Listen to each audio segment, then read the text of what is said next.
I got a question for you. Would you want the front of your home to look like this? Let's talk about it. This is what a perennial garden looks like after we've had some hard freezes. So we've got a really nice, diverse perennial garden that was full of blooms earlier in the season. You can see what looks like this was yarrow. We've got asters. There's still a few blooms on some of the asters actually. We've got verbena and mallows and all kinds of different sages in here. The reason I show this to you though is this is the reality of a perennial garden once the plants go dormant. Because a lot of people love the thought of perennials and their flower beds in front of their homes, but they may not be thinking about what it's going to look like in the wintertime. Back in June, this was so beautiful, full of pollinators coming in here.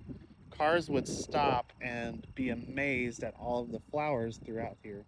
Now, some people, when their perennials look like this, they cut them back to make it look a little bit more tidy over winter, but all of these seeds that are on the top of these plants are good feed for birds and rodents, and they also make nice cover for insects that are overwintering, hiding down amongst all of this.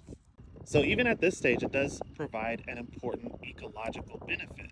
However, if you're planning on putting this in front of your house or in an area that gets a lot of view, where you have people that might be, well, I don't know, judging the appearance of your home, or if you live in an HOA where you have to maintain a certain standard of your yard and tidiness, this may not be the best move. I had to get out of the road before I got hit by a car. Now, I'm not saying you should not plant perennials or make perennial gardens. Don't get me wrong.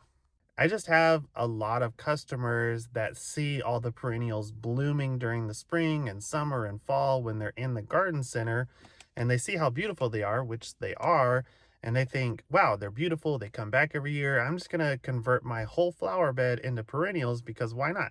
Well, that's why not. It's not going to look great year round. In my opinion, whenever you are designing a flower bed, especially for the front of your house, you ought to have a nice diverse set of plants.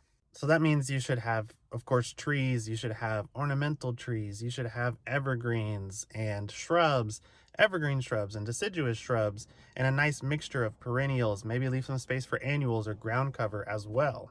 And by doing that, you're going to give yourself year-round interest in your garden. So a well laid out garden is going to have something nice to look at any given month of the year.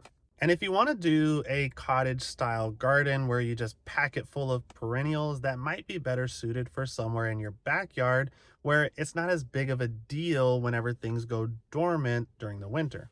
Just my 2 cents from someone that sells a lot of plants and has designed a whole lot of gardens.